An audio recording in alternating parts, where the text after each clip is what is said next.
Diferente da humanidade em outras épocas, nós existimos além do nosso corpo físico. Estamos aqui e na rede. Cada aspecto da nossa existência trafega também pelo fluxo digital. Nossas identidades, relacionamentos, nossas preferências, nossos defeitos e prazeres. A internet talvez nos conheça melhor do que nos conhecemos a nós mesmos. Sabendo disso, agora imagine. Imagine se alguém pudesse ter controle total da internet.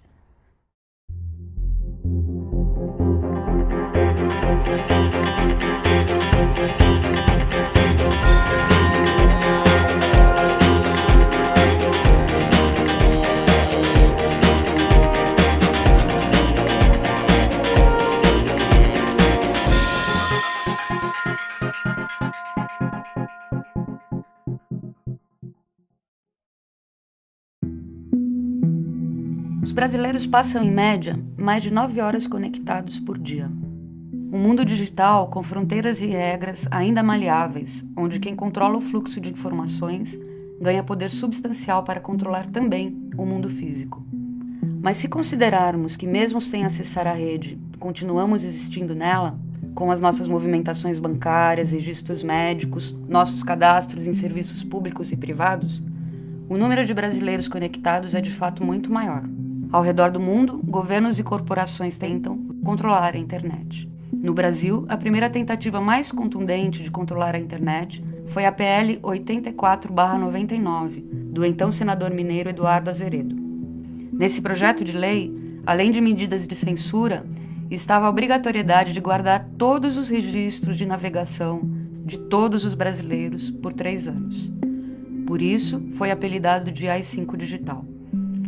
Após tramitar por quase 10 anos no Legislativo, a aprovação da Lei Azeredo finalmente apareceu como uma possibilidade concreta em 2009. Foi aí que começou a reação. Começa praticamente no Fórum Internacional de Software Livre, quando o então presidente Lula vê uma moçada abrir uma faixa dizendo assim: vete o AI-5 digital, presidente. E aí ele diz: eu não vou vetar porque não vai ser aprovado. E aí ele sugere ali no microfone aberto, na frente de inúmeros programadores, hackers e tal, que o então ministro da Justiça começasse a discutir um projeto alternativo. E aí o Tarso Genro, com a equipe dele, traz o pessoal da GV para fazer uma proposta inicial, mas a grande jogada foi abrir a discussão dessa proposta inicial para a prática colaborativa. Então, no site, que era do MINC, de Cultura Digital, começa as pessoas a trabalharem a proposta inicial. Foi um projeto construído pela sociedade, por vários ativistas, e aí ele vai para o Congresso Nacional. Quando ele chega no Congresso Nacional, é nomeada uma comissão especial, onde o Molon é o relator.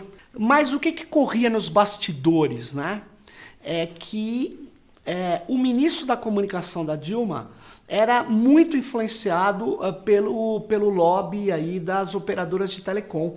E aí o que acontece? O Marco Civil tinha um grande opositor dentro do governo, que era o próprio ministro Paulo Bernardo. E em junho de 2013, aí tem as manifestações de rua e um pouco antes a denúncia de Snowden. Isso, a internet passa a existir para o governo, né?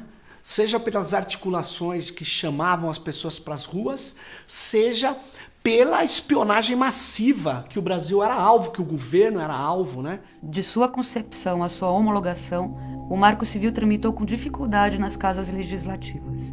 O lobby das operadoras e dos setores vigilantistas da sociedade brasileira foi personificado na figura de Eduardo Cunha.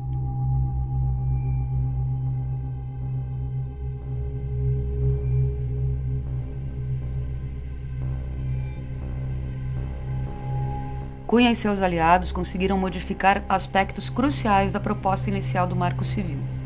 Mesmo com suas limitações, o Marco Civil da internet foi visto pelo resto do mundo como o começo de algo revolucionário. Uma alternativa a propostas de controle que eram rejeitadas pelo público nos Estados Unidos e na Europa. No entanto, depois de sobreviver aos poderes executivo e legislativo, o Marco Civil passou a enfrentar um novo obstáculo: o poder judiciário.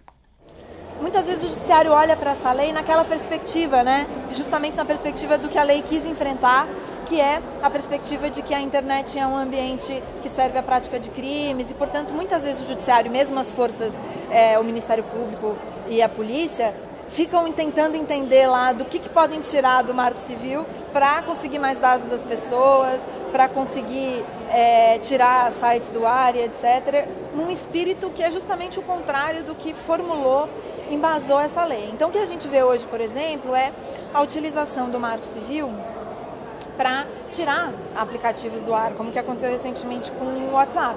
Acho que o grande problema que a gente tem é que o Poder Judiciário brasileiro, primeiro, não conhece como a legislação funciona, não conhece como a internet funciona e tem dado interpretações equivocadas sobre o Marco Civil. Por exemplo, a gente vê juízes de primeira instância citando o Marco Civil da internet para fazer o bloqueio do WhatsApp, que é uma barbaridade, porque o único mecanismo que o Marco Civil da internet autoriza para fazer bloqueios de aplicações é justamente no sentido contrário do que está acontecendo com o WhatsApp. É quando você não respeita a privacidade do usuário, o Marco Civil prevê um bloqueio daquela aplicação. E o que a gente tem visto acontecer com frequência aqui no Brasil são os juízes usando o Marco Civil para autorizar o bloqueio de uma aplicação justamente porque ela não quer entregar dados dos usuários de maneira generalizada.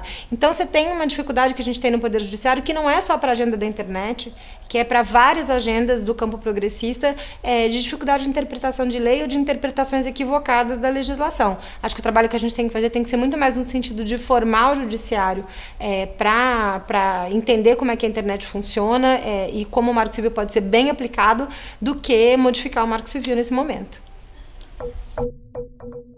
Além do judiciário, as operadoras de telecomunicações ignoram deliberadamente outro pilar fundamental da lei do Marco Civil: a neutralidade da rede. A neutralidade da rede é o princípio que garante a igualdade no tratamento de dados, independente da sua origem, formato e tamanho. Um obstáculo para a criação de pedágios digitais na forma de limite de franquia de pacotes. O Marco Civil já enfrentava um judiciário distanciado da pauta da liberdade na internet, um legislativo reacionário e operadoras de telecom que ignoram a lei. Mas a coisa ficou ainda pior com o impeachment de Dilma Rousseff. No fim de setembro de 2015, a situação do governo Dilma Rousseff já era crítica. Sem diálogo com o poder legislativo, Dilma não conseguia mais governar. Agora presidente da Câmara dos Deputados, Eduardo Cunha era a figura mais poderosa da nossa República. É nesse contexto que Hildo Rocha, deputado do PMDB e aliado de Eduardo Cunha, propõe o impensável PL 215. Duas questões principais são relacionadas a esse PL. Uma é a liberdade do usuário de internet, rede social, quem gosta de escrever no seu perfil de Facebook. Essas pessoas, se um político vier se sentir incomodado por alguma dessas publicações, ela vai ser penalizada na rede, essa publicação vai ser removida sem nenhuma ordem judicial, ou seja, não vai passar por nenhum mecanismo de avaliação e julgamento de se aquela publicação ela realmente está ferindo a honra de uma pessoa, de um político ou não. Então essa é uma das questões relacionadas ao PL 215. A outra questão é o que a gente chama de direito ao esquecimento. É uma prática de se remover conteúdos na internet que dizem respeito a algum caso, algum crime, algum julgamento pelo qual essa pessoa tenha passado, sendo ela condenada ou não. Meses antes, havia sido criada uma CPI de cybercrimes. O relatório final da CPI de cybercrimes sugere um conjunto de projetos de lei que destruiriam o Marco Civil. São sugeridas leis que colocam pornografia infantil e terrorismo no mesmo patamar de pirataria ou ofensas na internet. A CPI dos crimes cibernéticos ela surgiu na Câmara dos Deputados num contexto já de disputa desse processo de tentativa de fragilização e de enfraquecimento do então governo Dilma. Naquele momento, várias CPIs estavam em fila para serem instauradas na Câmara e o PT, incrivelmente, propôs uma CPI para discutir violações de direitos humanos e pedofilia na internet. Era um motivo muito nobre, a gente sabe disso, coletou as assinaturas para que essa CPI fosse instaurada, mas rapidamente essa CPI foi totalmente contaminada e controlada pelos setores vigilantistas e conservadores que já estavam operando com muito mais força do que a esquerda dentro da Câmara dos Deputados. Ninguém é a favor da pedofilia, ninguém é a favor do terrorismo.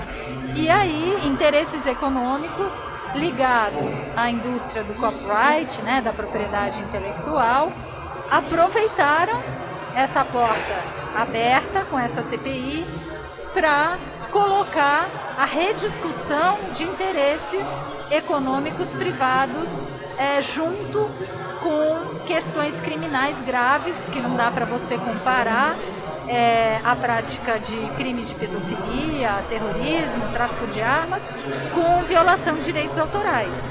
Nós já temos, com relação à pedofilia, por exemplo, no Estatuto da Criança e do Adolescente, dispositivos legais que criminalizam a prática do provedor da internet que, intimado oficialmente de uma ordem judicial, deixe de retirar o conteúdo do site. Já existe a pena de reclusão de 2 a 4 anos, né? Isso já está previsto na lei. A gente não precisaria rediscutir essa questão dentro do Marco Civil da Internet, que, como o próprio nome diz, é uma lei que estabelece direitos civis.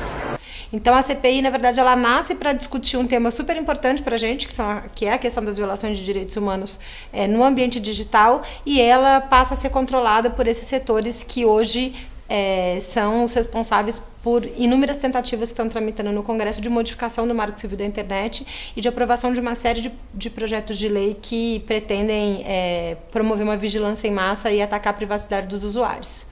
Tem algumas leis, né, como a que o Senado aprovou, que não é os 6 projetos nefastos, absurdos da CPI de cibercrimes. No Senado, veio um projeto de lei que permite que a Polícia Militar obtenha dados cadastrais de qualquer um de nós que tem conta na internet, sem ordem judicial. Agora, repare o absurdo. A Polícia Militar, ela não é uma polícia judiciária na nossa Constituição. Não cabe a ela investigar nada. Então, para que você vai dar acesso à Polícia Militar a dados cadastrais sem ordem judicial? Quer dizer, nós estamos vivendo um estado de exceção absurdo.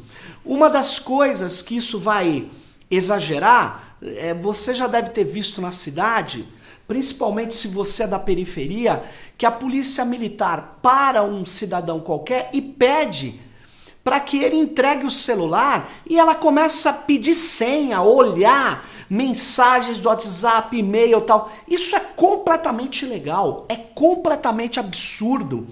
Por quê? Porque para ele acessar a comunicação de qualquer pessoa, o policial precisa de uma ordem judicial, a não ser que ele esteja fazendo uma operação que é de flagrante, e não é o caso. Agora, vivemos um outro momento. Saímos da esperança por um marco regulatório criado para proteger direitos para um possível futuro onde a internet no Brasil se tornaria impraticável.